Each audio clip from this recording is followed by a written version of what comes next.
ಈ ವರ್ಷದ ಮಕರ ಸಂಕ್ರಾಂತಿ ಹಬ್ಬವು ಹಲವು ಗೊಂದಲಗಳನ್ನು ಮೂಡಿಸಿದೆ.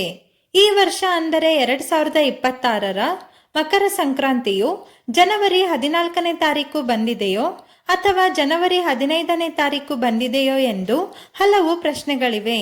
ಇದರ ಜೊತೆಗೆ ಉತ್ತರಾಯಣ ಎಂದರೇನು, ಪುಣ್ಯಕಾಲದ ಸಮಯ ಯಾವಾಗ, ಮಹಾಪುಣ್ಯಕಾಲದ ಸಮಯ ಯಾವಾಗ ಮತ್ತು ಷಟ್ತಿಲ ಏಕಾದಶಿ ತಿಥಿಯ ಆರಂಭ ಮತ್ತು ಮುಕ್ತಾಯ ಯಾವಾಗ ಎಂದು ಇಂದಿನ ವಿಡಿಯೋದಲ್ಲಿ ವಿವರವಾಗಿ ತಿಳಿಯೋಣ.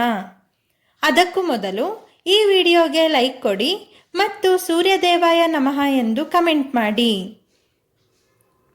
ಸೂರ್ಯನು ಧನು ರಾಶಿಯನ್ನು ಬಿಟ್ಟು ಮಕರ ರಾಶಿಯನ್ನು ಪ್ರವೇಶಿಸುವ ಸುಸಮಯವನ್ನು ಮಕರ ಸಂಕ್ರಾಂತಿ ಎಂದು ಕರೆಯುತ್ತಾರೆ.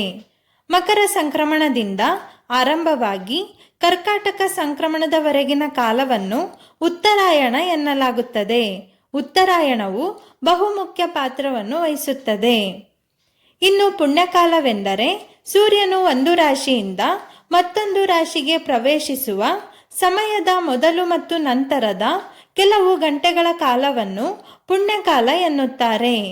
ಸೂರ್ಯನು ಮಕರ ರಾಶಿಗೆ ಪ್ರವೇಶಿಸುವ ಸಮಯವು ಜನವರಿ 14ನೇ ತಾರೀಕು ಬುಧವಾರ ಮಧ್ಯಾಹ್ನ 3:06 ಆಗಿರುತ್ತದೆ. ಇದು ಸಂಕ್ರಾಂತಿಯನ್ನು ಆಚರಿಸುವ ಸುಸಮಯವಾಗಿರುತ್ತದೆ. ಪುಣ್ಯಕಾಲದ ಮುಹೂರ್ತವು ಮಧ್ಯಾಹ್ನ 3:13ದಿಂದ ಸಾಯಂಕಾಲ 6:12 ಅಂದರೆ ಒಟ್ಟು 2:59 ಇರುತ್ತದೆ. ಈ ಸಮಯವು ಧಾರ್ಮಿಕ ಕಾರ್ಯಗಳಿಗೆ ಪ್ರಶಸ್ತವಾಗಿರುತ್ತದೆ. ಇನ್ನು ಮಹಾಪುಣ್ಯಕಾಲವೆಂದರೆ ಸಂಕ್ರಮಣ ಉಂಟಾಗುವ ಸರಿಯಾದ ವೇಳೆಗೆ ಅತ್ಯಂತ ಸಮೀಪವಿರುವ ಅಲ್ಪಾವಧಿಯನ್ನು ಮಹಾಪುಣ್ಯಕಾಲವೆಂದು ಕರೆಯುತ್ತೇವೆ.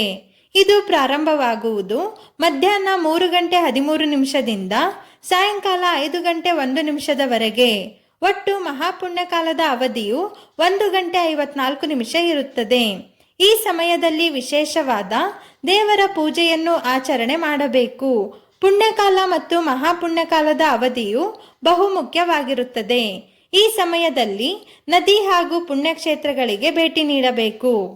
ಇನ್ನು ಈ ವರ್ಷದ ಮಕರ ಸಂಕ್ರಮಣವು ತುಂಬ ವಿಶೇಷವಾಗಿದೆ. ಏಕೆಂದರೆ ಸಂಕ್ರಮಣ ಹಬ್ಬದ ದಿನವೇ ಷಟ್ತಿಲ ಏಕಾದಶಿ ಬಂದಿರುವುದು.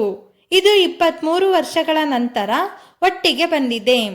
ಇನ್ನು ಪುಷ್ಯ ಮಾಸದ ಕೃಷ್ಣ ಪಕ್ಷದ ಷಟ್ತಿಲ ಏಕಾದಶಿಯ ತಿಥಿಯು ಜನವರಿ 13ನೇ ತಾರೀಕು ಮಂಗಳವಾರ ಮಧ್ಯಾಹ್ನ 3:18 ಪ್ರಾರಂಭವಾಗಿ ಜನವರಿ 14ನೇ ತಾರೀಕು ಬುಧವಾರ ಸಾಯಂಕಾಲ 5:53 ಸಮಾಪ್ತಿಗೊಳ್ಳುತ್ತದೆ.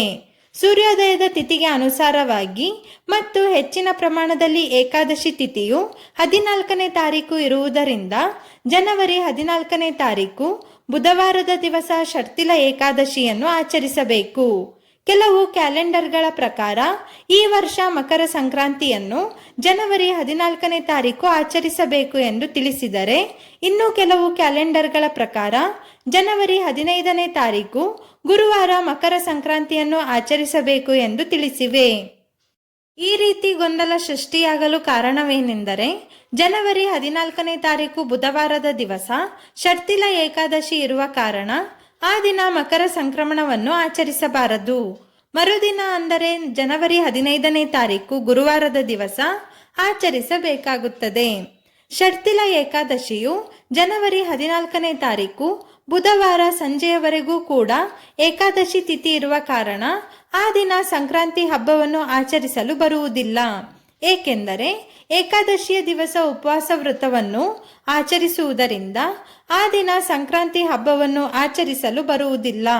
ಸೂರ್ಯನು ಮಕರ ರಾಶಿಯನ್ನು ಪ್ರವೇಶಿಸುವ ಸಮಯವು ಜನವರಿ 14 ಬುಧವಾರ ಮಧ್ಯಾಹ್ನ 3:06 ಈ ಸಮಯವು ಸೂರ್ಯೋದಯದ ನಂತರ ಬಂದಿರುವುದರಿಂದ ಜನವರಿ 15ನೇ ತಾರೀಕು ಗುರುವಾರದ ದಿವಸ ಸಂಕ್ರಾಂತಿ ಹಬ್ಬವನ್ನು ಆಚರಿಸಬೇಕು ಎಂದು ತಿಳಿಸಿದ್ದಾರೆ. ಹಾಗೆ ಜನವರಿ 14ನೇ ತಾರೀಕು ಬುಧವಾರ ಮಧ್ಯಾಹ್ನ 3:06 ಸೂರ್ಯನು ಮಕರ ರಾಶಿಯನ್ನು ಪ್ರವೇಶಿಸುವನು. ಈ ಸಮಯದಲ್ಲಿಯೂ ಕೂಡ ಮಕರ ಸಂಕ್ರಾಂತಿಯನ್ನು ಆಚರಿಸಬಹುದು ಎಂದು ತಿಳಿಸಿದ್ದಾರೆ. ಈ ಮಾಹಿತಿಯ ಪ್ರಕಾರ ನೀವು ಮಕರ ಸಂಕ್ರಾಂತಿಯನ್ನು ಜನವರಿ 14ನೇ ತಾರೀಕು ಅಥವಾ ಜನವರಿ 15ನೇ ತಾರೀಕು ಯಾವ ದಿನವಾದರೂ ಆಚರಿಸಬಹುದು. ಹೀಗೆ ಶ್ರದ್ಧಾಭಕ್ತಿಯಿಂದ ಉಲ್ಲಾಸದಿಂದ ಮಕರ ಸಂಕ್ರಾಂತಿಯನ್ನು ಆಚರಿಸಿ ದೇವರ ಕೃಪೆಗೆ ಪಾತ್ರರಾಗಿ ದೇವರ ಶುಭಾಶೀರ್ವಾದವನ್ನು ಪಡೆದು ಅನೇಕ ಶುಭ ಫಲಗಳನ್ನು ಪಡೆಯಿರಿ. ಈ ಮಾಹಿತಿ ನಿಮಗೆ ಇಷ್ಟವಾಗಿದ್ದರೆ ಲೈಕ್ ಮಾಡಿ, ಶೇರ್ ಮಾಡಿ, ಕಮೆಂಟ್ ಮಾಡಿ ಮತ್ತು ನಮ್ಮ ಚಾನಲನ್ನು ಸಬ್ಸ್ಕ್ರೈಬ್ ಮಾಡಲು ಮರೆಯದಿರಿ.